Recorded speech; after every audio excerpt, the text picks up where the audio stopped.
여러분 안녕하십니까? 뉴스가 있는 저녁 변상욱입니다. 안녕하십니까? 안보라입니다. 오늘 황교익 막 칼럼니스트가 출연하는데 주제가 어떤 거죠?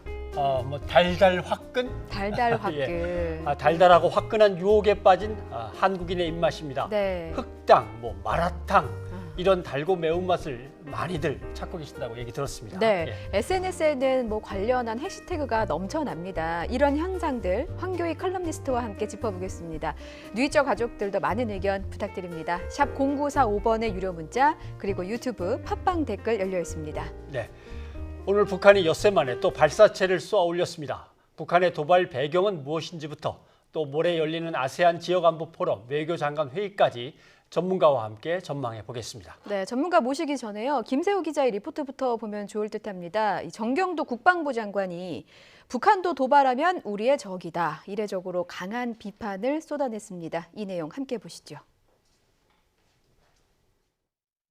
북한이 새벽 5시 6분과 5시 27분, 20분 간격으로 단거리 탄도미사일 2발을 잇따라 발사했습니다.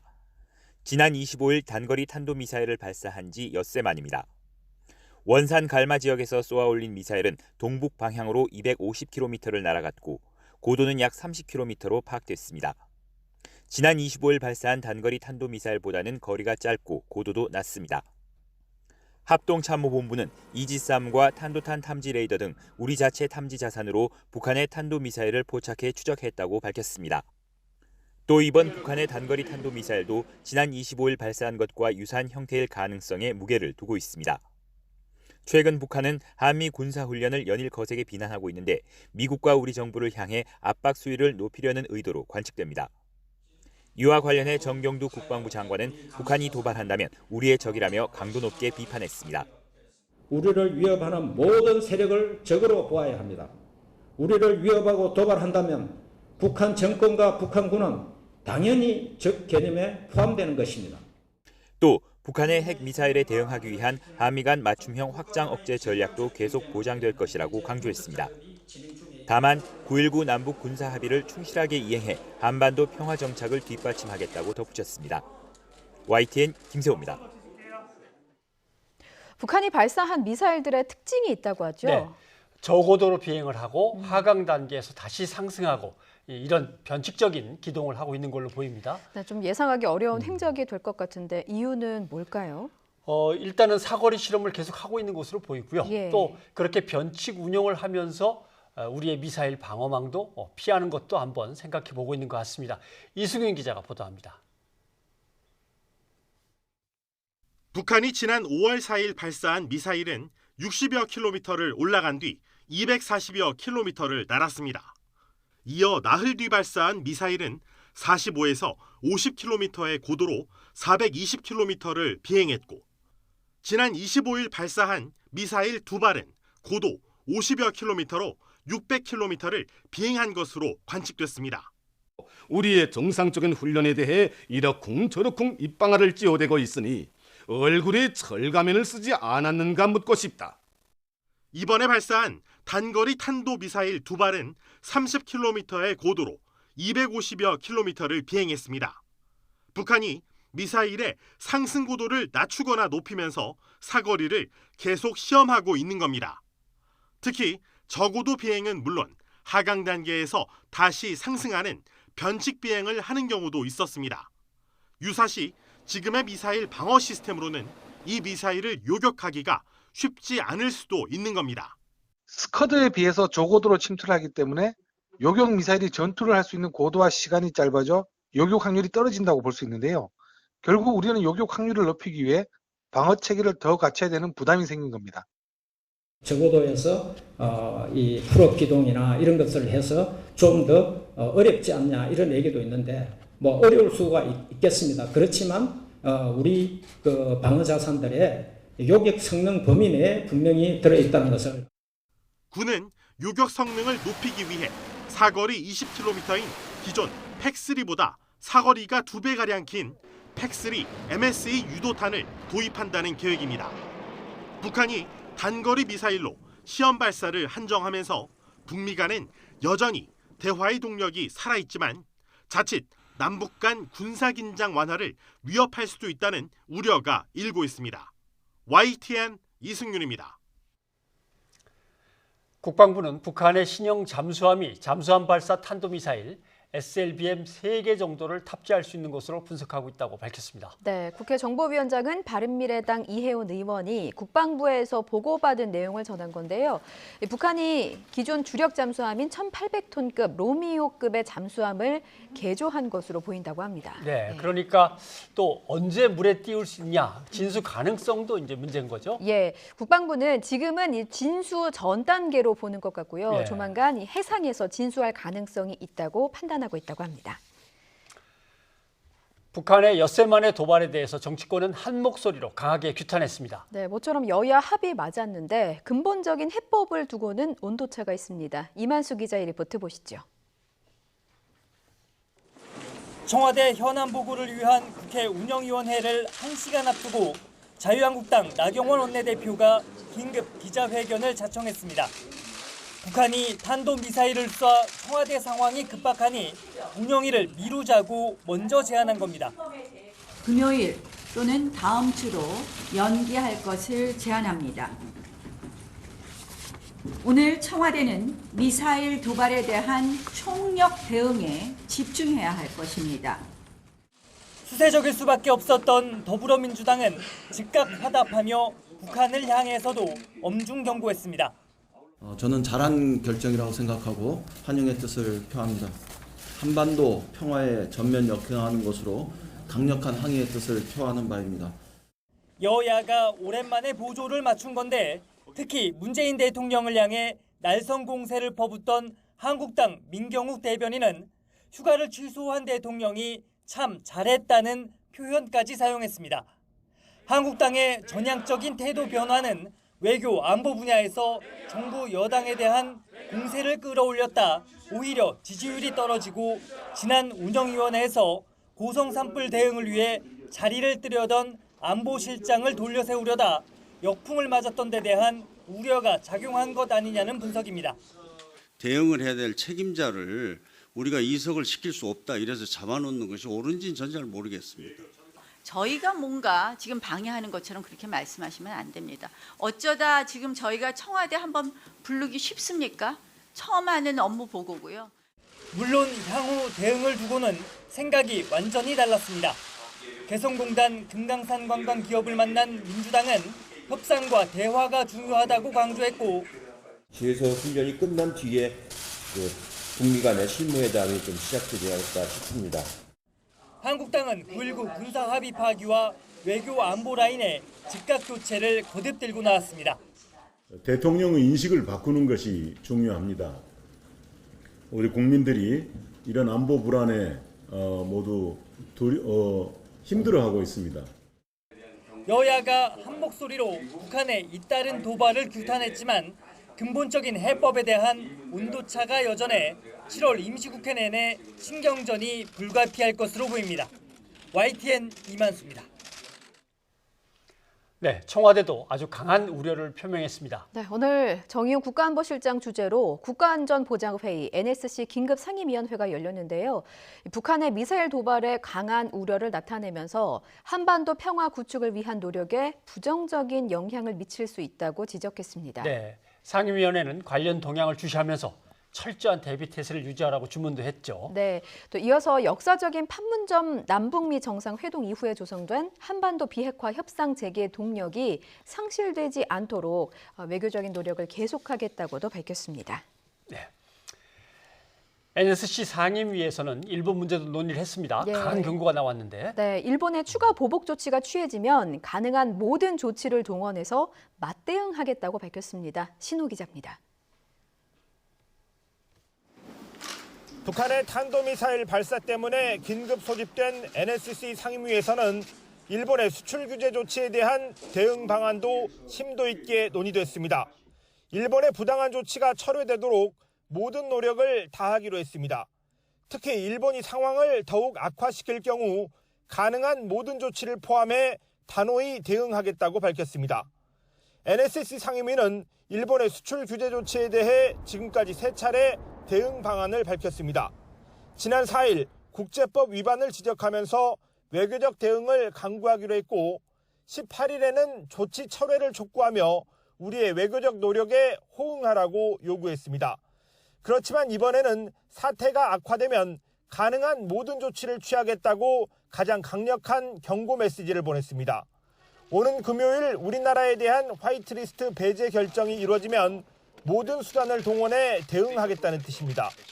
문 대통령은 그동안 우리 정부의 상응 조치 가능성을 배제하지 않으면서도 대응과 맞대응의 악순환은 피하자며 외교적 해결을 강조해 왔습니다. 한국의 기업들에게 피해가 실제적으로 발생할 경우 우리 정부로서도 필요한 대응을 하지 않을 수 없을 것입니다. 우리 정부가 대응할 수 있는 카드로는 한일 군사정보 보호협정, 지소미아 폐기가 여야 갑론을박 속에 뜨거운 감자로 떠올랐습니다.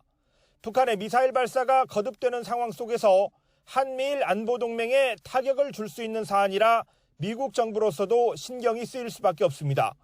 미국 측이 한일 양국의 분쟁 중지를 요청했다는 외신 보도까지 나오는 배경에 대해 청와대는 한일 갈등이 동북아 안보에 영향을 주는 상황을 미국 정부도 우려하는 것으로 해석했습니다.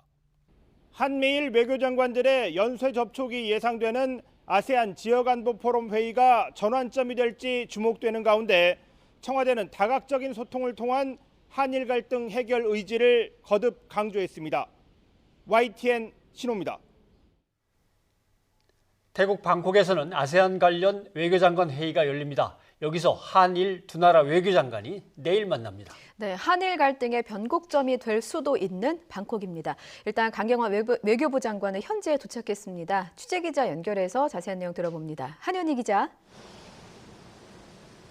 네, 태국 방콕입니다. 네, 강경화 장관과 고노다로 일본 외무상이 내일 만난다고 하는데 어떤 얘기들이 오갈 것 같습니까? 네, 말씀하신 것처럼 내일 오전 이곳 방콕에서 한일 외교장관 회담이 진행될 전망입니다. 일본이 수출 규제 조치 등 우리 대법원의 강제징용 판결에 대한 보복 조치를 시작한 이후 처음으로 두 장관이 마주 앉게 되는 겁니다. 강경화 장관은 내일 회담에서 양국 관계가 파국으로 가서는 안 된다는 이야기를 하겠다고 밝혔습니다. 강 장관과 고노 외무상은 이 수출 규제 조치 등에 대해서 전혀 지난달 일본에서 열린 G20 정상회의를 계기로 짧은 만남을 가졌었는데요. 그 당시 고노 외무상은 수출 규제 조치 등에 대해서 전혀 언급이 없었는데 며칠 뒤 전격적인 발표를 하면서 우리 정부를 당혹시켰습니다. 최근 북한이 미사일을 발사하면서 두 장관이 전화통화를 통해 북핵 문제와 관련한 논의를 하기는 했지만 갈등 상황을 주요 의제로 처음으로 직접 마주 앉아서 진지한 대화를 하게 되는 겁니다. 일본의 화이트리스트 제외 처리 등을 앞두고 있는 상황에서 열리는 회담에 대한 기대가 크지만 이번 만남이 당장 가시적 성과를 내기는 어렵다는 관측입니다. 일본은 우리 정부의 입장 변화를 요구하고 있는데 지금으로선 우리 정부가 새롭게 내밀 카드가 없다는 건데요. 그럼에도 그동안 문을 걸어 잠궜던 일본과 마주 앉아서 대화를 시작한다는 것 자체가 의의가 있다는 평가입니다. 또 갈등 해결에 관여하겠다는 의사를 밝힌 미국도 참여하는 한미일 외교장관 회담도 이번 회의 기간 중에 열릴 가능성이 큰데요. 어렵게 시작되는 한일 대화가 정점으로 치닫고 있는 갈등 상황에서 어떤 역할을 할 수 있을지 주목됩니다. 지금까지 태국 방콕에서 YTN 한현입니다. 네, 이번 회담에서 뭔가 좀 풀릴까요? 어떻게 보십니까? 글쎄요, 미국 중재 조정안이 뭐냐부터 이제 읽어야 될 것 같습니다. 네. 미국은 이미 일본에게 한국을 화이트리스트에서 빼지 말라고 중재안을 낸 것으로 전해지고 있죠. 일본 아사히 신문이 조금 전에 보도한 내용입니다. 아니 그런데도 일본이 저렇게 고집을 부리는 이유가 뭘까요? 글쎄요, 저 중재안을 일찌감치 들었을 텐데 예. 일단 버텨보는 거죠. 뭐 화이트리스트에서 한국 뺄 거야 계속 이러다 보면 혹시 한국이 양보안을 갖고 올지도 모르니까. 그렇죠? 그거는 정말 굉장히 얕은 게 아닌가요? 그러니까 그렇죠. 미국도 이거를 알 테고요. 알겠죠. 예. 그러니까 지난번에는 이제 불턴 특사를 통해서 비공개로 일본한테 전달을 했고 이번에는 아예 한미일 세 나라 외교장관이 모이는 자리에서 한번 얘기를 해보려고 하는 것 같습니다. 예. 그러니까 강도를 한 단계 높여서 이제 공식적으로 화해하라고 체근을 하는 거죠. 그런 얕은 꼼수까지 저희가 설명을 듣고 나니까 이제 다음 소식이 어떤 배경을 깔고 있는지도 이해가 됩니다. 미국이 한국과 일본 두 나라의 분쟁 중지 협정의 서명 검토를 촉구하고 있다고 로이터 통신이 보도했거든요. 양국 갈등에 대해서 당사자 해결 원칙을 지키던 미국이 입장을 바꾼 겁니다. 기정훈 기자입니다. 협상 기간 동안 분쟁 중지에 합의해라. 미국이 한국과 일본 두 나라의 분쟁 중지 협정 합의를 촉구했다고 로이터 통신이 보도했습니다. 스탠드 스틸, 즉 협상 시간을 벌기 위해 심각한 외교적 분쟁을 중지하는 협정에 서명할 것을 검토하라고 했다는 겁니다. 어느 한쪽을 편들기 어렵다며 당사자 해결 원칙을 내세우던 것에서 한 발 나아간 것으로 해석됩니다. 트럼프 대통령은 양국이 원하면 개입하겠다는 다소 애매한 입장을 밝힌 적이 있습니다. If they would both want me to, I'll be. It's like a full-time job getting involved between Japan and South Korea.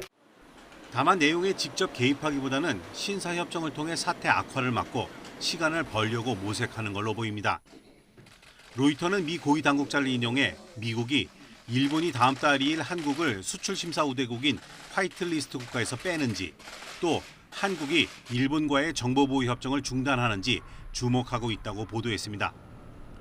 이런 가운데 이번 주 태국 방콕에서 열리는 ARF, 아세안 지역안보 포럼에서 한미일 외교장관 회담이 열릴 예정입니다. 마이크 폼페이오 미국 국무장관은 ARF에서 한일 외교장관을 각각 만난 뒤 셋이 함께 만나 나아갈 길을 찾도록 장려할 계획이라고 언급했습니다. 또 한일 두 나라가 각자에게 좋은 지점을 찾는 것은 미국에도 중요한 것이라면서 좋은 대화를 통해 좋은 지점에 이를 수 있기를 바란다고 말했습니다.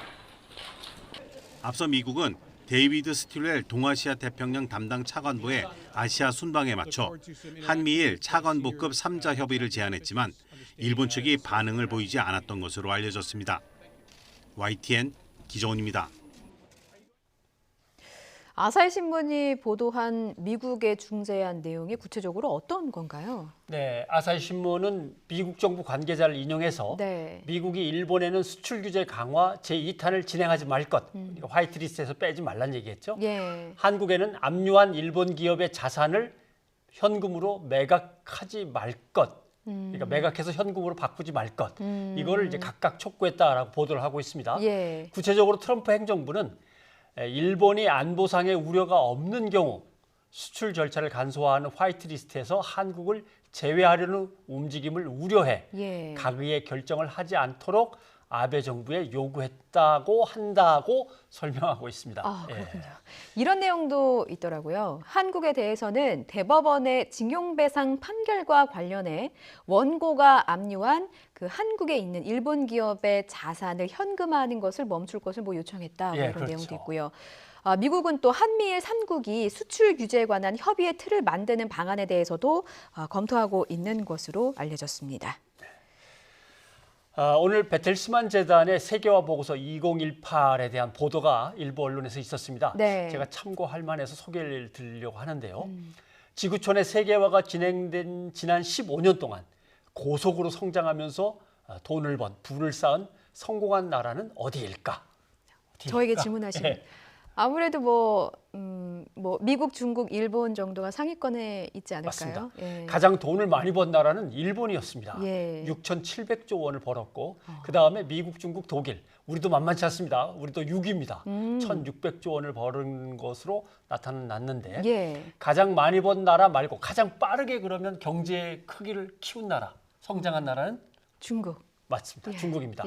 미국은 본래 크기도 했지만 성장률로 보면 거의 꼴찌에 가깝습니다.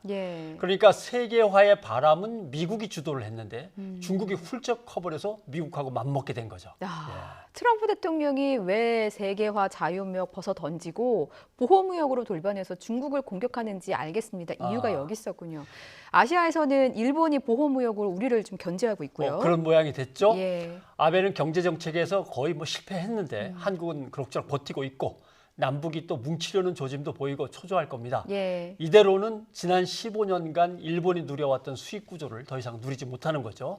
복잡한 아베의 심경이 담겨 있는 겁니다. 지난 15년간 일본이 많이 번 나라 1위, 우리는 6위라고 하셨죠? 예, 앞으로의 15년은 그 순위가 좀 바뀌길. 대단한 야망이에요. 예. 야망을 가져보겠습니다. 예. 다음 소식입니다. 더불어민주당 싱크탱크인 민주연구원은 당 소속 의원들에게 이런 걸 배포했습니다. 이른바 한일 갈등 여론 분석 보고서와 관련된 건데요. 예. 적절치 못한 내용이 배포됐다면서 유감을 표명했습니다. 네, 연구원은 충분한 내부 검토 절차를 거치지 않은 상태에서 부적절한 내용이 나갔다면서 관련자들에게 엄중한 주의와 경고 조치를 취했다고 하는데요. 한일 갈등을 선거와 연결짓는 것에 동의하지 않는다. 네. 당이나 연구원의 공식 입장이 아닌 보고서가 오해를 초래하지 않도록 보다 신중을 기하겠다고도 강조했습니다. 야권은 일제히 한일 갈등이 민주당에 유리하다는 이 보고서 내용에 대해서 비판하고 나섰습니다. 네. 자유한국당 전희경 대변인은 온 국민이 촉각을 곤두세우며 걱정하는 시국에 집권 여당인 민주당은 총선의 유불리만 계산하고 있다, 이렇게 비판을 했죠. 네, 또 바른미래당 김정화 대변인은요, 집권욕에 눈이 먼 민주당이라고 지적을 하면서 국익보다 표가 먼저인 것으로 보인다고 꼬집었고요. 민주평화당의 정동영 대표 역시 일본과의 갈등을 내년 총선까지 끌고 가려는 속셈이냐면서 민주당은 공식 사과하고 양정철 민주연구원장을 해임하라고 촉구했습니다. 네. 베테스먼 보고서 얘기를 아까 잠깐 했습니다만 네. 1990년부터 2015년까지의 세계화 보고서인데 조금 더 이어간다면 세계화 과정에서 한국과 일본의 공통점이 나타났습니다. 이건 또 뭘까요? 공통점, 경제는 발전하는데 예. 앞서 정치 얘기 나왔으니까 정치는 맞습니까? 빈겁니다. 네.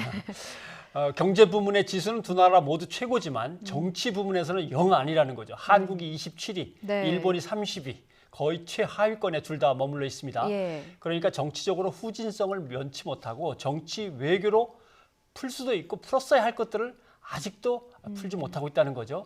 결국 정치 분야의 성적이 나쁠 수밖에 없는 거죠. 과거사에 대해서 일본은 참 끈질기고 치밀한 이런 책임 회피 전략을 썼고 우리는 예. 좀 적절하게 대응하지 못한 것은 분명해 보이고요. 이번에 전향적인 정치적 해결을 좀 기대할 수는 없는 걸까요? 글쎄요. 세계화와 국제 분업 질서 속에서 한국이나 일본이나 크게 성공했습니다. 예. 경제를 지금까지 키워왔고 그런데 서로 상처를 내고 이걸 무너뜨릴 이유는 없는 거죠. 서로 그러고 싶지 않은데 자꾸 그쪽으로 가게 되는 거. 이게 이제 정치적 해결 능력이 필요한 시점인데 예. 그게 이제 부족한 거죠. 그런 점에서 한일 갈등이 다가오는 총선거에서 우리에게 유리하다, 저쪽 당에게 불리하다 이런 식의 보고서를 만드는 행위가 얄팍하다라고 지금 질책을 받고 있는 겁니다. 네, 그 행위는 얄팍하다고 질책을 받지만 일본 제품은 사지도 먹지도 않는다는 보이콧 재팬에 합류하는 민심은 두껍습니다. 불매 운동이 확산하자 여행업계에 이어서 식품업계도 가세했습니다. 백종규 기자입니다. 일본 수출 규제로 촉발된 여행 거부 운동이 확산하고 있습니다. 실제로 최근 15일 동안 일본 여행을 다녀온 관광객이 휴가 시즌을 앞둔 한 달 전 같은 기간보다 13.4%나 감소했습니다. 7월 2주차까지는 일본 노선 여객에 큰 변동이 없었지만 3주차부터 삿포로와 오키나와 등 관광 노선 위주로 예약률이 급감하기 시작했습니다. 이 때문에 아시아나항공은 일본을 오가는 항공기를 작은 기종으로 바꾸기로 했고 대한항공도 부산 삿포로 노선 운항을 중단하기로 결정했습니다. 여행업계에서는 일본 등 해외 대신 국내 여행을 선택하면 할인 혜택을 주는 곳도 늘고 있습니다. 한 리조트는 해외여행 취소 고객에게 숙박권을 최대 75%까지 할인해주기로 했습니다. 일부 지자체도 일본 여행을 취소하면 여행 요금을 깎아주기로 했고 중소기업 중앙회는 국내 항공편 할인 혜택을 제공하기로 했습니다. 일본산 원료를 사용해왔던 식품업계도 바빠지고 있습니다. 서울우유는 지난해 말부터 일본에서 들여와 판매하던 치즈를 더는 팔지 않기로 하고 수입 판매 계약도 종료할 예정입니다. 다른 우유 회사들도 가공류에 들어가는 향 관련 재료들을 일본 제품에서 국산이나 다른 나라 제품으로 대체할 예정입니다. 이러한 움직임은 최근 소비자들이 단순히 일본 제품을 거부하는 수준을 넘어 제품의 원재료까지 꼼꼼히 따지는 방향으로 변화했기 때문으로 분석됩니다. 일본이 우리나라를 화이트리스트에서 제외하면 불매 운동은 물론 업계의 일본 색깔 빼기 움직임은 더욱 빠르게 퍼질 것으로 전망됩니다. YTN 백종규입니다. 이번엔 세종연구소의 홍현익 외교전략실장을 모시고 북한의 이번 미사일 도발 배경을 짚어보면서 또 이번 주에 열리는 아세안 지역안보 포럼의 외교장관 회의까지 전망해 보도록 하겠습니다. 어서 오십시오, 실장님. 안녕하십니까. 반갑습니다. 예. 지난번에 쏜 거하고 이번에 쏜 거하고 북한의 미사일이 뭐 같다고 해야 됩니까? 뭐 유사한 걸로 보이는데요. 지난번에 높이가 50km, 최고 고도가 50km였으면 예. 이번에 30km. 그다음에 지난번에 600km 거리가 날아갔는데 그렇죠. 이번에 250km니까 훨씬 덜 나갔습니다. 그러니까 사거리나 고도를 조절하면서 이게 고체 연료를 쓰니까 고체 연료를 조금만 넣으면은 그렇게 되는 것 같아요. 네네. 유사한 미사일이긴 한데 다양하게 테스트를 해보고 있는 모습을 우리가 이제 보는 거고요. 예.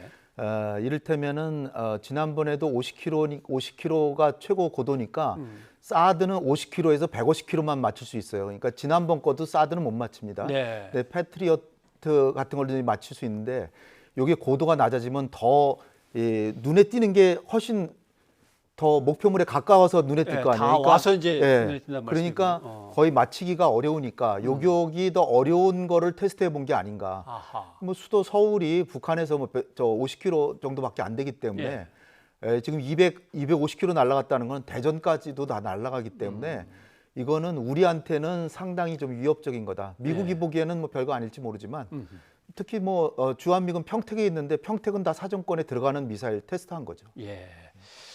뭐 우리가 한미 연합 훈련을 앞두고 있기 때문에 뭐 그에 대한 어떤 압박 내지는 경고 뭐 여러 가지 메시지를 담고 있다라고 생각을 하는데 그것도 지난번에 한번 쏴봤으면 뭐 대충 뭐 알아듣겠는데 계속 이러니까 말이죠.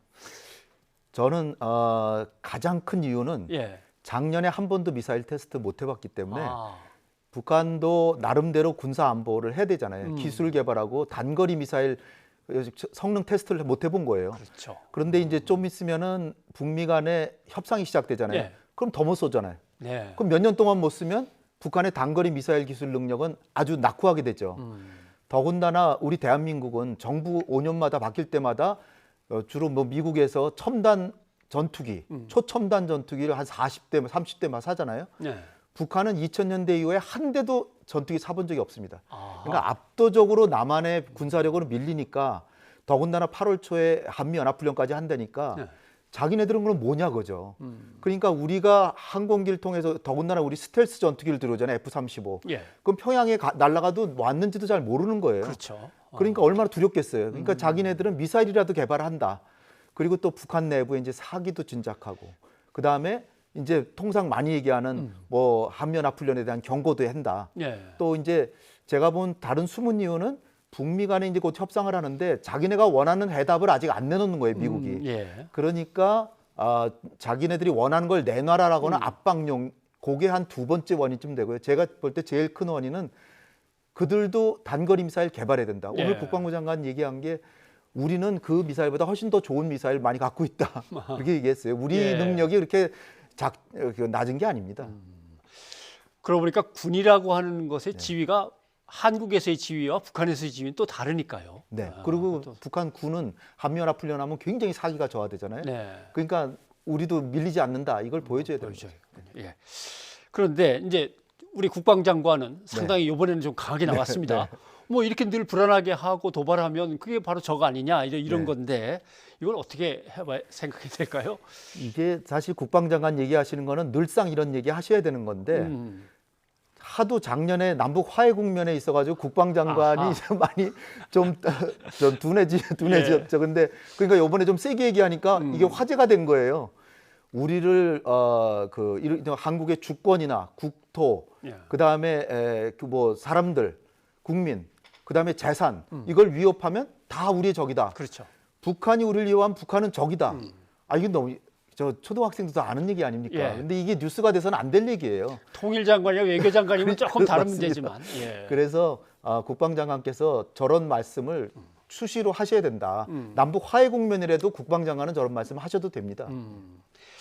아무튼 지난번 발사도 그랬고 그 전 발사도 그랬고 미국의 트럼프 대통령은 그냥 뭐 평범한 미사일이야 자꾸 이제 이런 식으로 네네. 약간의 의미를 갖다 축소하는 쪽으로 계속 이제 트윗도 올리고 발언을 했습니다만은 언제까지 글쎄요 계속 이런 말만 트럼프 대통령이 할 수 있을지 모르겠습니다. 지금 오늘 나온 뉴스가 예. 오늘 금융시장도 별로 흔들리지를 않았거든요. 미사일 쐈는데 예. 그 이유가 이를테면 지난 23, 24일 날 존 볼튼 서울에 왔잖아요. 그때 앨리슨 후커라고 하는 백악관 한반도 보좌관이 왔는데 예. 이 사람이 판문점 정상회담 때 김정은하고 트럼프하고 찍은 사진을 전달하기 위해서 잠깐 판문점에 가가지고 북한 실무자들을 만난 거예요. 예.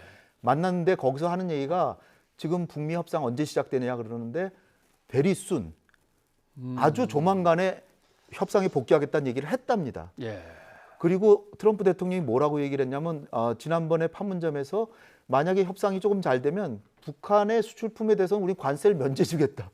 이런 얘기들이 막 나오니까 관세 면제까지. 예. 이거 뭐 단거리 미사일 쏜 거 미국이 트럼프가 보기에는 전혀 이거 가지고 지금 협상 국면을 깰 이유가 전혀 없다. 그러니까 나랑 김정은하고 사이 좋다. 나 아직도 신뢰한다.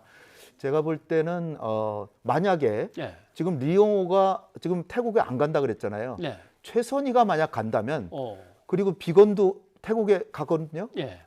둘이 만나면 그게 그 실무회담 되는 실무회담이네요. 거예요. 예, 그럼 뭐 거의 그러니까 실무회담이죠. 아주 조만간 그게 내일 모레 될 수도 있는 거예요. 물론 이제 두고 봐야 되겠지만 그러니까 제가 볼 때는 특히 또 중요한 게 뭐냐면 실무회담이 안 된다고 해서 우리가 조바심 낼 필요가 없습니다. 네. 왜냐하면 실무회담을 해서 오히려 파국이 되고 서로 싸우고 헤어지면 안 만나니만 못합니다.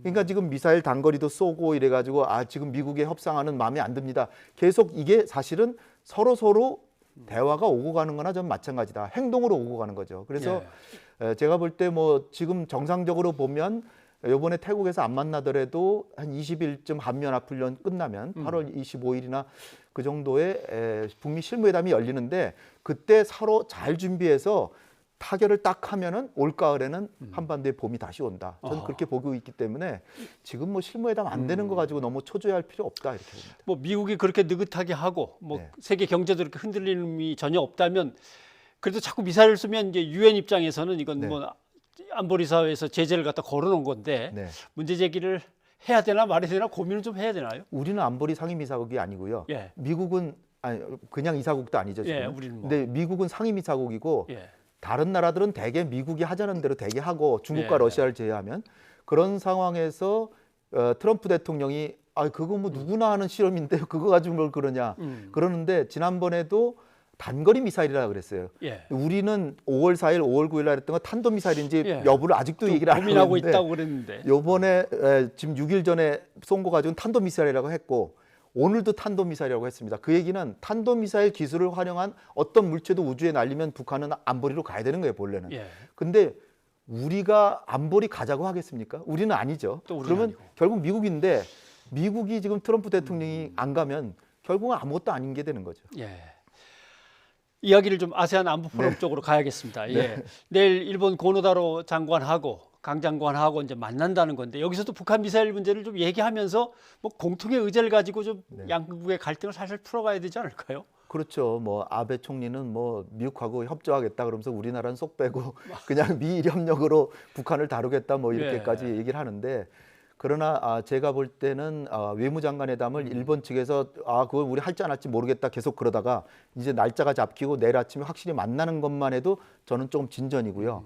그다음에 폼페이오 장관 얘기가 강경화 장관 만나고 고노다로 만나고 3자도 만난다 이렇게 했기 때문에 미국도 뭔가 중재안을 가지고 올 것 같기 때문에 며칠 전보다 훨씬 기대가 좀 커졌습니다. 그래서 그리고 이제 우리 국민들이 단합해서 지금 옷도 안 사고 입지도 않고 또 먹지도 않고 여행도 안 가고 그러니까 일본도 아마 적지 않이 좀 곤혹스러우리라고 생각해서 체면만 세워준다면 일본도 명예롭게 그러면 지금 미국이 가지고 있는 그 안처럼 일단 스탠드 스틸 더 추가적인 공격 행위는 하지 말자.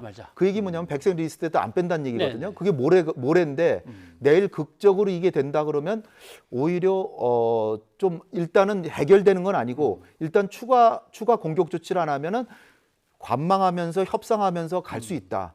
그래서 우리 정부가 아베 총리한테 완승을 한다 이런 태도가 아니고 서로 간의 체면을 살리는 방향으로 가자. 반발작심만 물러나자 그런 태도를 가지면 전 타결되리라고 봅니다. 이럴 때 또 깨끗이 제압하고 완승을 거둬야 돼. 이런 거는 좀 무리죠. 예. 북미 간에 수십 년 동안 협상해도 안 되는 게 예. 미국이 완승을 하려고 그러고 북한은 완승하려고 그러면 미국한테 절대로 핵 포기 못한다 그래서 안 된 거거든요. 네. 그래서 만약 우리가 완승하려고 한다면은 전 쉽지 않고요. 그 대신에 체면만 살려주면, 그러니까 지금 현상 유지로 일단은 지금 아까 저 폼페이오 장관이 예. 이제 안을 내놨다고 하는 게 일본 증용 기업의 그 자산을 현금화하지 않고 팔아서 현금화하지 말아달라. 현금화하지 않는 걸 우리 정부가 양보를 하고 예. 일본은 백색 리스트에서 제외하는 걸 일단 가계에 상정하지 않고 그러면 일단 아무 일도 없는 거잖아요. 네. 세 가지 반도체 부품 빼놓고는 아무것도 없는 거잖아요. 예. 그러면 조금 더 관망하면서 좀 열을 식히면서 서로 체면, 의원들도 지금 일본에 가 있잖아요. 예. 그러면 제가 볼 땐 조금 희망이 좀 생기는 거 아닌가. 글쎄요. 그렇게 스톱을 시켜놓고 네. 새 품목에 대해서는 뭐 다른 이유를 들어서 차차 풀어나가고 네. 우리는 이제 징용 피해자들을 어떻게 보상 또는 배상을 할 거냐 하는 문제가 좀 남는데 그건 또 이제 방안을 강구해보고 뭐 이렇게 풀어가야 되지 않을까 생각이 듭니다. 저도 고민해봤는데 저는 이제 국제정치 외교를 예. 전공하는데요. 사실은 우리 행정부가 사법부의 판결을 존중하는 건 100번 옳죠. 그건 옳죠. 그러나 그 대상이 대한민국 국민, 대한민국의 재산일 때는 강행력을 반드시 행정부는 보장해야 되지만 이건 일본 기업이란 말이죠. 네. 그럼 일본에도 아까 우리 국방장관이 얘기하듯이 영토, 그다음에 국민, 재산 뭐 여기 침범하는 건 적이다라고 했잖아요. 예. 그럼 아베한테는 우리 사법부가 적이라고 보여지는 거잖아요. 일본의 징용기업에 강제 현금화해서 돈을 압수하겠다는 거 아닙니까? 예. 그러면은 제가 볼 때는 일단 징용 피해자들은 피해자니까 정부가 배상을 해주고 예. 판결대로 배상해주고 구상권을 행사하는데 구상권은 외교 협상을 통해서 서로가 체면을 살리는 대로 하면 100% 우리가 그걸 다 돈을 예. 받아내지 못하더라도 한일 간의 관계가 얼마나 중요합니까? 예. 그러니까 조금 지금 융통성을 말씀하신 보일 필요가 거는 있다고. 정부와 정부 간에 서로 배상하고 물어줄 건 이제 다 끝났다고 하는 건 인정하겠다. 네. 그러나 이제 피해자들에 대해서 민간인 피해자들에서 정부가 먼저 나름대로 보상을 해주고 거기에 대해서 구상권은 일본 기업에게 일단 정부가 쥐고는 있고 네. 그러면서 풀어나가고. 우리 대법원 판결이 100번 옳다고 보는데 그럼에도 불구하고 외교 문제는 예. 이런 어떤 일이 있었냐면 1989년에 노리에가라고 파나마의 최고 지도자인데 아, 이 예, 사람이 예. 마약 거래를 해가지고 미국 대법원에서 이 사람 체포해라고 하는데 다른 나라의 국가 원수예요. 그래서 미국 해병대 가가지고 체포해가지고 와서 미국의 감옥에 집어넣습니다. 이건 완전 주권을 침해하는 거잖아요. 그거는 예. 미국은 가능해요. 근데 우리 대한민국이 일본한테 더구나 일본은 우리보다는 국력이 세잖아요. 그런 예. 나라한테 강행력을 가지고 밀어붙일 때 저는 일본을 많이 비판하는 사람인데 그러나 한국 아무리 사법부가 했지만 아베 입장에서 보면 여기서 물러날 수 없다. 이렇게 생각할 수도 있지 않나. 그런 측면을 볼 때 서로 체면을 살리면서 푼다 그러면 미국도 중재를 한다 그러니까 잘 풀릴 수도 있지 않을까 기대를 해봅니다. 일본이 과거 전쟁 범죄에 대해서 반성을 제대로 안 하는 거에 정말 규탄하고 싶지만 일단 이 문제는 어떻게든 풀어가야 되니까 미국이 그 정도 중재 아니면 일본도 받을 수는 있다고 보십니까? 일단은 현상 유지니까요. 예. 그리고 그렇다고 해서 일본이 양보하는 게 아닙니다. 다음에 가기 뭐 8월 말에 상정해서 하면 되는 거니까 당장 내일 모레로 다가왔기 때문에 일단 급한 분은 끌 수 있지 않을까. 예. 일단 그거라도 내일 오전에 된다면 참 좋은 소식이라고 보입니다. 사실 일본은 뭐 손해보는 거 아무것도 없는 거죠. 예. 알겠습니다. 일단은 뭐 양쪽 외교장관이 좀 좋은 얘기들을 나누고 또 한미일 3국 외교장관이 뭔가 실마리를 좀 찾아보고 그러길 기대해. 우리가 쓸 수 있는 게 쥐소미아하고 파병권이 있습니다.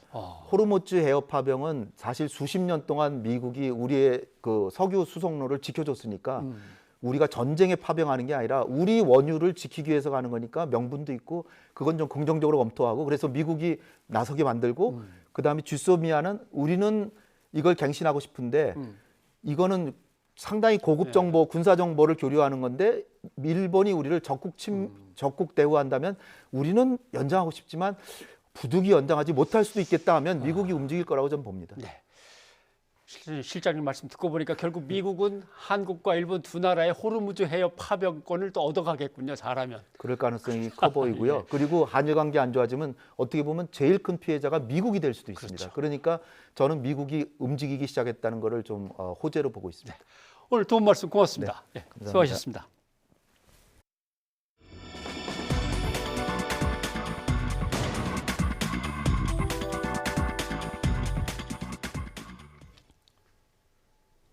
브리핑 있는 저녁 시간입니다. 중요한 사건, 사고 소식을 이현아 기자와 함께 알아보겠습니다. 어서 오십시오. 예. 안녕하십니까. 첫 소식이 폭우로 인한 사고 소식이군요. 네, 맞습니다. 오늘 아침 쏟아진 폭우로 서울 양천구 목동 빗물 배수시설 공사장에서 작업하던 근로자 3명이 고립이 됐습니다. 예. 협력업체 직원 60대 남성 구모 씨는 심정지 상태로 구조돼 심폐소생술을 받으며 병원으로 옮겨졌지만 끝내 숨졌습니다. 함께 작업하던 시공사 직원 안모 씨와 미얀마 국적인 협력업체 직원 등 2명은 실종돼 현재 수색 중입니다. 예, 아니 근데 어쩌다 이런 사고가 발생한 겁니까? 네, 일단은 오늘 오전 7시 이제 10분쯤에요. 예. 작업자들이 목동 말씀드린 빗물 배수시설 공사장에서 이제 일상 점검 업무를 위해서 문제의 수로 안으로 들어갔습니다. 예. 해당 수로는 도심의 저지대 침수 피해를 막기 위한 목적으로 설치가 됐는데요. 예. 일단 이 서울시와 현장 관계자들은 폭우로 지상의 수문이 열리면서 터널 속의 근로자들이 빗물에 휩쓸린 것으로 보고 있습니다. 이들이 들어간 수로 지금 보시는 그 그림인데요. 예. 네, 깊이가 이제 지하 40m고요. 직경 10m의 터널 형태입니다. 예. 그래서 이 수로 속에 근로자들이 들어갔는데 왜 빠져나오지 못하고 고립됐을까 질문을 던질 수 있는데요. 이와 관련해서 현장 이야기 직접 들어보시겠습니다. 빗물 배수터널은 상류부에서 폭우가 쏟아지면은 일정 수위, 이제 지상의 일정 그 수위 이상이 되면은 자동으로 개폐가 되는 시스템으로 구축이 되어 있습니다. 근데 이번 일상 유지 보수를 위해서 직원들이 내려가 있었고 갑작스러운 폭우로 인해서 미처 대피를 하지 못해서 고립된 사고가 되겠습니다. 지금 이 구조가 상류부에 폭우가 쏟아져서 지상의 하수관로 용량 70% 정도가 차면요. 예. 자동으로 열려서 이제 피해자들이 있던 수로로 배수가 되는 구조입니다. 그쪽으로 물을 빼줘야 된다는 얘기군요. 예. 근데 네. 거기에 마침 사람들이 작업을 하고 있었다. 예. 근데 그럼 인재일 가능성도 있는 겁니까? 네, 그렇습니다. 그 수문 개방 통보 시점과 그리고 이제 실제 작업자들이 수로 안으로 들어간 시점 등을 좀 비교를 해봤을 때 예. 인재로 벌어진 사고다. 혹시 인재로 벌어진 사고의 가능성이 높다라는 얘기가 계속 나오고 있는데요. 시간 순으로 좀 설명을 드리겠습니다. 예. 그러니까 최초에 오전 7시 10분쯤 협력업체 작업자 2명이 터널 안으로 들어갔습니다. 그래서 양천구가 이제 시운전 업체한테 오전 7시 31분쯤에 그리고 시공사인 현대건설에 7시 38분쯤에 수문 개방 예정을 통보하게 됩니다. 예. 그리고 수문이 실제 열린 시간은 40분과 44분인데 예. 문제는 이후인 50분쯤에 작업자들을 대피시키러 들어간 겁니다. 그러니까 수문 개방 시간보다 한참 늦은 거죠. 예. 그래서 내부의 작업자들을 대피시키러 들어간 이 작업자도 역시 결국 실종이 됐습니다. 그리고 8시 24분쯤 119에 구조 신고가 접수됐습니다. 그리고 또 사고 현장에는요. 작업자를 위한 튜브 등 안전 장비도 없었습니다. 예.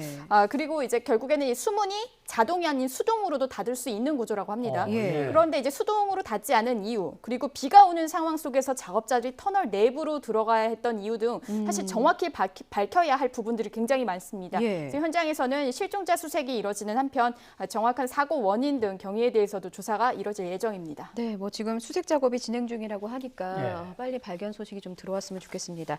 다음 소식은 그룹 빅뱅의 멤버 대성 관련 소식입니다. 대성 소유의 건물과 관련된 그런 의혹들이죠. 네, 맞습니다. 그 YG 엔터테인먼트 소속 그룹 빅뱅 멤버인 대성 씨가요. 예. 소유한 건물이 있습니다. 근데 이 건물에서 성매매 알선 그리고 또 마약 유통 판매 등이 이루어졌다는 의혹들이 지금 불거지고 있는 상황입니다. 예. 대성이 소유한 그 건을 먼저 살펴볼까요? 예, 일단 이 건물의 위치는 서울 강남구 논현동에 위치한 예. 건물입니다. 지상 8층부터 지하 1층까지의 구조고요. 예. 대성은 이 해당 건물을 매입한 시점이 2017년입니다. 당시에 건물 시세가 310억 원대였습니다. 예. 이 건물에 들어선 업체들을 좀 살펴보면요, 일반 음식점, 사진관 등으로 사업 신고가 되어 있습니다. 예. 하지만 이제 실제 비밀리에 운영한 유흥주점이 있었다는 사실이 뒤늦게 밝혀진 겁니다. 불법 유흥주점에는요, 실제로 이제 노래방 기기도 설치하고 여성 도우미까지 고용해서 영업을 해왔습니다. 예. 경찰과 구청은 뒤늦게 지난 4월부터 최근까지 이 대성 소유 건물을 3차례 단속을 해서 이런 불법 영업을 적발했습니다. 그래서 현재 식품위생법 위반 혐의로 업주 4명을 기소 의견으로 검찰에 송치한 상태입니다. 네. 그러니까 대성이 소유한 건물을 중심으로 구체적으로 어떤 의혹들이 제기되고 있는 거죠? 네, 일단은 뭐 크게 3가지 의혹이 있는데요. 예. 첫 번째로는 성매매 알선 의혹입니다. 예. 아까 말씀드린 이제 이 불법 유흥주점 관련해서인데요. 일단은 일반인들이 접근하지 못하는 회원제로 운영되고 있는 것으로 전해지고 있는 상황입니다.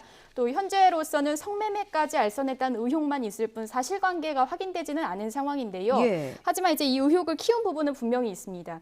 대성이 해당 건물을 매입하기 전에 이 불법 유흥주점이 있는 건물을 살 경우에 성매매 알선 방조죄 등으로 처벌받게 되는지를 이 로펌에서 법률 자문을 구했다는 증언이 나온 부분입니다. 예. 그래서 이제 경찰은 현재 해당 로펌이 어디인지 확인하고 있습니다. 예.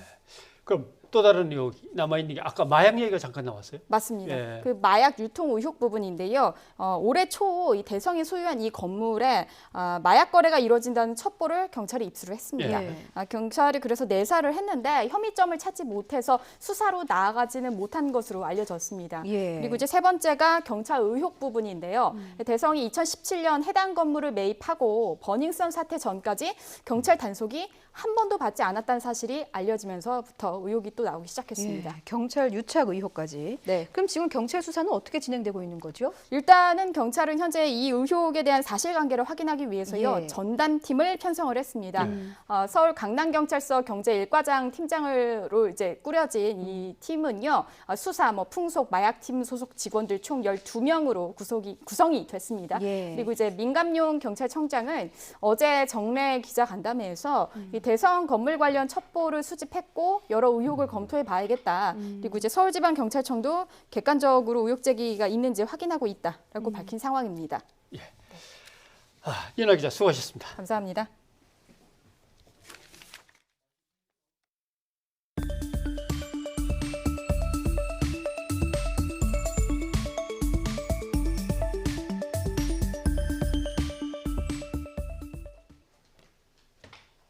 변사옥의 뉴스가 있는 저녁 함께하고 계십니다. 삼성전자의 2분기 실적이 나왔는데 1년 전 영업이익보다 절반 넘게 뚝 떨어졌군요. 네, 반도체 부진이 치명타였습니다. 조태현 기자가 보도합니다. 지난해 2분기에 무려 14조 원이 넘는 영업이익을 달성한 삼성전자. 하지만 1년 만의 상황이 완전히 바뀌었습니다. 올해 2분기 영업이익은 6조 6천억 원으로 절반 이하로 쪼그라들었습니다. 부진한 실적의 가장 큰 배경은 주력 사업인 반도체의 부진입니다.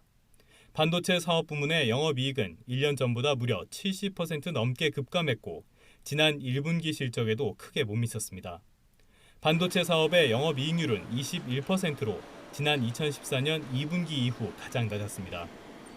반도체 같은 경우에 가격은 좀 많이 하락을 여전히 했지만 지난 2분기에 근데 실제 디램하고 낸드 출하량은 예상보다 좀 많이 돼서 수요가 좀 예상보다는 좀 좋다 아니면 우려만큼 그렇게 나쁘지 않다 정도의 해석은 충분히 가능할 것 같습니다. 문제는 하반기에도 반도체 실적이 개선될 조짐이 좀처럼 나타나지 않는다는 점입니다.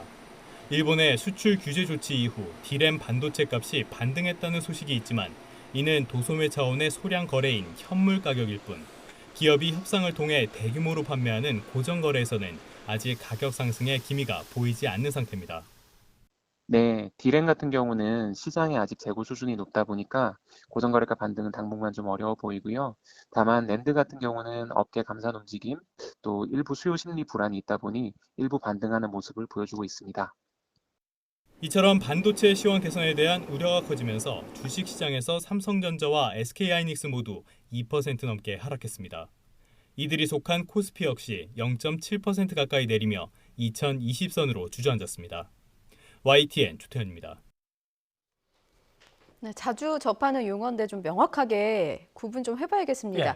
반도체에서 램은 정보를 기록하고 또 기록해둔 정보를 읽거나 고치는 메모리인 거죠. 그렇죠. 예. 거기서 이제 D램은 저장 용량이 크고 처리 속도가 아주 빠르니까 예. 컴퓨터의 주력 메모리로 사용되는 램, 그게 이제 D램이고 여기서 모바일에 이제 쓰려고 특별히 설계를 했다면 그걸 이제 모바일 D램이라고 이제 흔히 얘기하죠.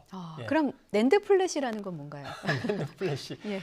전기가 끊긴 거예요. 예. 전원이 전혀 공급되지 않는데도 데이터를 계속 저장하고 보관하는 게 플래시 메모리라고 이제 흔히 하죠. 예. 플래시는 접속 방식 차이에 따라서 낸드 플래시, 노 플래시로 나뉩니다. 낸드 쪽이 워낙 빠르게 발전했기 때문에 뭐 노 쪽은 이제 많이 저물고 있긴 합니다. 예. 그래서 그렇다면 낸드 이제 플래시를 중요시 생각하죠. 중요시 생각한다면 그 낸드 플래시의 시장 점유율은 어떤 건가요? 뭐 당연히 1위가 삼성전자입니다. 예. 세계 낸드 플래시 시장의 한 35% 정도. 그 다음에 일본 도시바, 미국의 웨스턴 디지털, 마이크론, 그 다음에 SK 하이닉스. 개발하기는 도시바가 개발한 겁니다만. 예. 만드는데 근데 원가가 좀 많이 들어갑니다. 낸드 예. 플래시가. 근데 원가가 상당히 비싸게 들어가는 제품인데 가격이 점점 떨어지다 보니까 원가하고 같아졌는데 지금은 예. 원가보다 더 밑에입니다. 어. 그러니까 만들어 팔면 팔수록 적자가 손해. 커지는 거죠. 그래서 예. 기업의 적자를 줄이다 보니까 이걸 그만 생산해야 되나, 줄여서 생산을 해야 되나 이제 고민을 하고 있다는 얘기가 지금 리포트에 나온 거죠. 아, 그런 거군요. 네. 네. 자, 이번에는 광주 클럽 붕괴 사고 소식으로 가보겠습니다. 경찰은 전 업주 등 2명을 추가로 입건했는데요.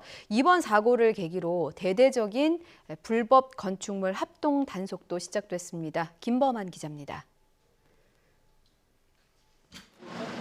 유흥업소와 음식점 등이 몰려있는 광주 상무지구입니다. 업소들이 문을 열기 시작하자 합동 단속반이 떴습니다. 단속반은 신고된 도면과 업소의 실제 공간을 꼼꼼하게 대조해 점검합니다. 이번에는 합동으로 점검을 하기 때문에 건축에 대한 위반 건축물 부분, 그다음에 이제 식품 위생 관련해서 불법 영업 부분, 그다음에 소방 안전 시설 이런 부분들을 중점적으로 할 거고요. 단속은 모두 3단계로 나눠 진행됩니다. 유흥주점과 클럽 등 80여 곳이 우선 단속 대상입니다. 오는 11월까지 이어지는 합동단속 대상은 광주의 다중이용시설 1,400여 곳입니다. 위법 사항이 적발되면 즉시 원상복구 명령을 내리고 법과 원칙에 따라 처벌한다는 방침입니다. 사고가 난 클럽의 무너진 무대는 무허가 용접업자가 부실하게 시공한 것으로 드러났습니다. 입건된 공동대표 3명이 지분을 넣은 다른 유흥주점에서도 난간이 주방으로 바뀐 사실이 확인됐습니다. 사고 클럽의 공동대표 등 6명에 이어 클럽 복층을 처음으로 늘린 전 업주 등 2명이 추가로 입건됐습니다. 경찰은 수사본부의 인력을 70명으로 늘려 전방위로 수사를 확대하고 있습니다. YTN 김범환입니다.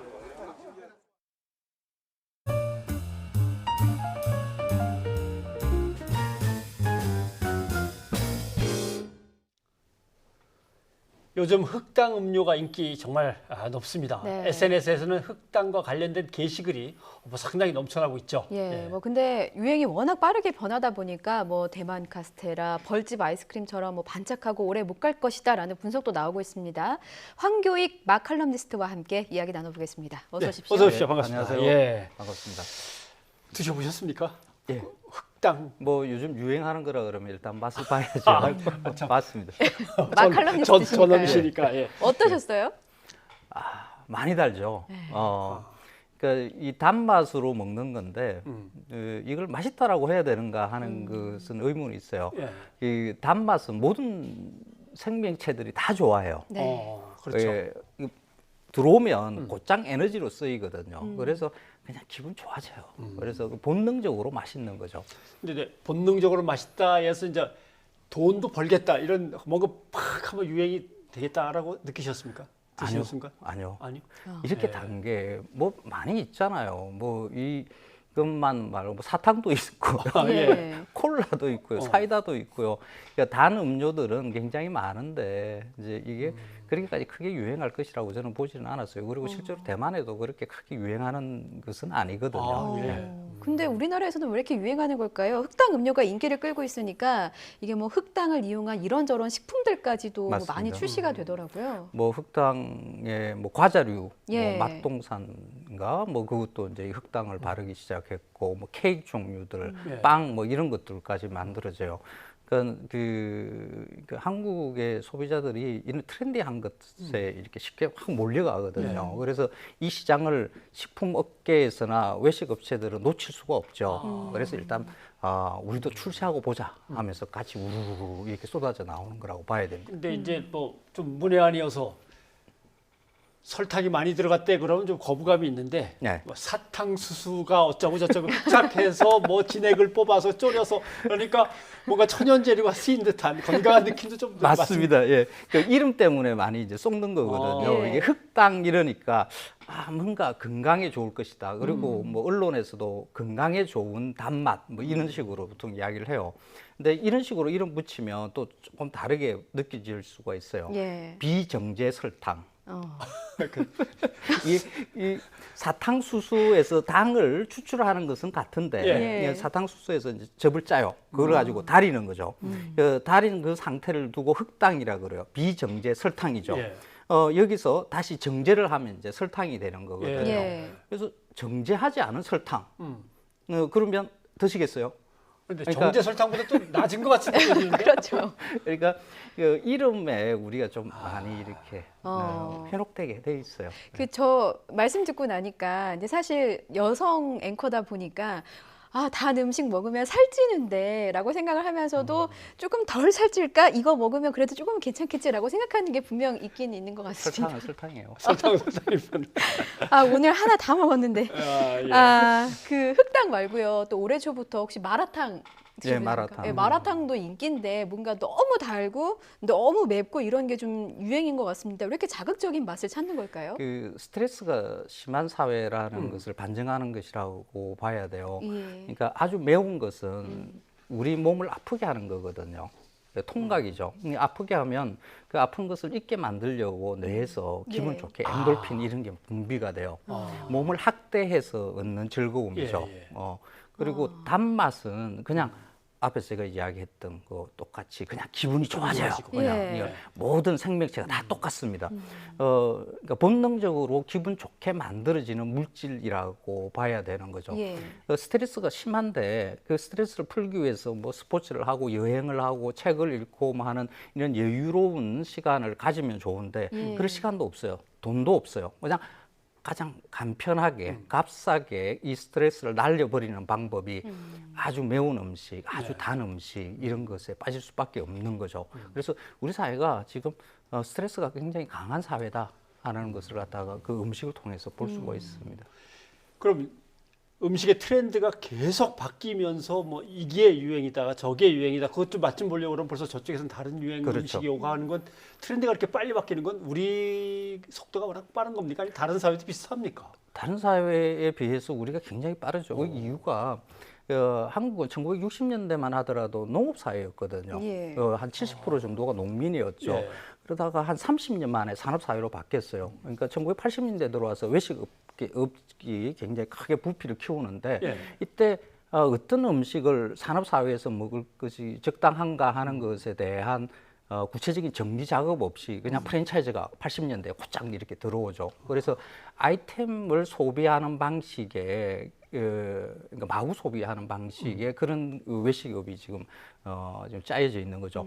그 프랜차이즈는 그 본사가 진입하려고 이 시장에 진입하기 위해서 뭐 거쳐야 되는 장벽이 거의 없습니다.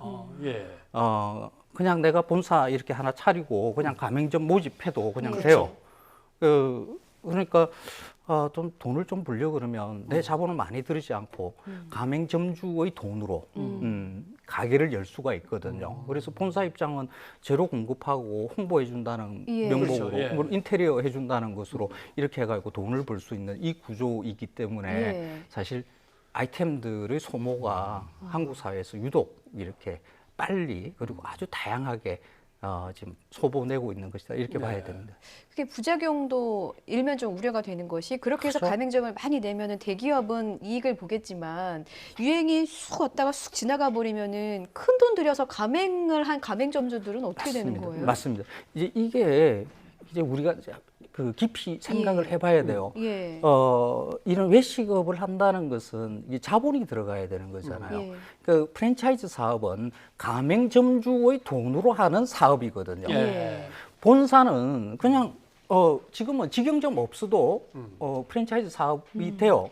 그러니까 모양만 그럴듯하게 만들어 놔놓고 가맹점주 모아서 이렇게 하다가 뭐 돈이 안 벌리네, 장사가 잘 안 되네, 그러면 본사가 그 아이템을 닫아버리면 가맹점주만 손해를 보는 그런 구조로 지금 전개가 되고 있는 거죠. 그래서 지금의 이 프랜차이즈 사업의 그 구조들을 바꿔야 돼요.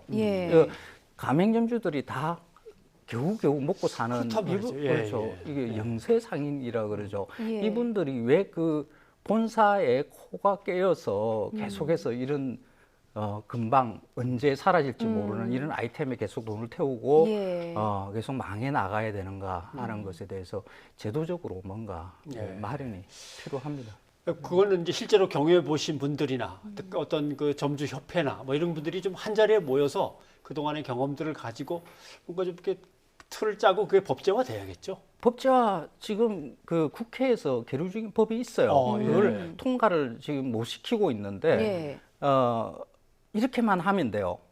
본사에서 직영점을 한 1, 2년 정도 경험을 하고 난 다음에 가맹 그 점을 모집하는 것으로 만들면 돼요. 그러면 지금처럼 야 요즘 흑당이 뜬대 해서 우리도 흑당하자 이러면서 프랜차이즈 이렇게 할 수가 없게 되는 거죠.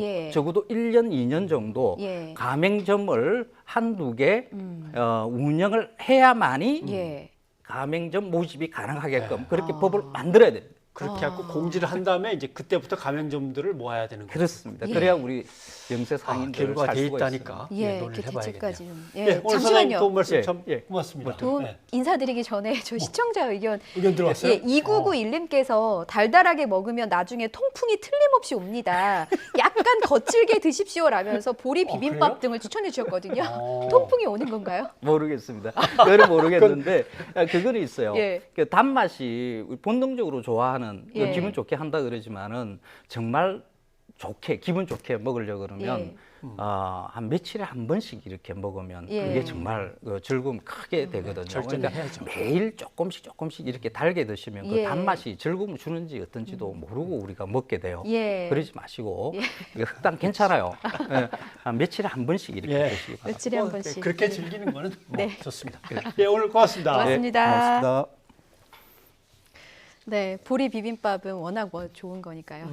자, 저희 뉴이저 가족들의 의견 빠르게 소개하겠습니다. 먼저 한일 갈등과 관련해서 유튜브로 김명숙 씨가 보내주셨는데 이번 기회에 일본의 의존도를 좀 낮춰야 될 것 같습니다. 어르신 말씀이고요. 8897님, 일본과 똑같이 하면 어떡합니까? 똑같은 사람 됩니다. 이성적인 게 제일 좋다는 의견 주셨고요. 유튜브에서 리광원님, 나이 든 사람으로서 한국 젊은이들의 행동을 주목하고 있는데 가슴이 뿌듯합니다. 부당함에 대해서 행동으로 거부 의사를 표현한다는 것은 건전한 상식을 지닌 사람의 태도입니다. 라고 응원해 주셨네요. 불매운동과 관련해서 의견 주셨고 8897님, 계속해서 좋은 거는 일본 것도 사주고 일본도 좋은 것은 우리 것도 사줬으면 합니다. 서로 감정적으로 하지 말고 좀 이성적으로 대하자는 의견 주셨고요. 민주연구원 보고서 때문에 9007님, 초등학생도 불매운동에 동참하는 국민의 진심을 초등학생보다 못한 처신 한심합니다. 라고 적어주셨네요. 따끔한 질책 주셨습니다. 어제 우리 신청곡이 들어왔었어요. 들어왔었습니다. 9330님께서 SG 워너비에 살다가 신청해 주셨는데요. 혹시 지금 막 띄워드렸습니다. 저희는 이 노래 함께 하면서 여기서 인사드리겠습니다. 내일 저녁 7시 반에 다시 뵙겠습니다. 고맙습니다.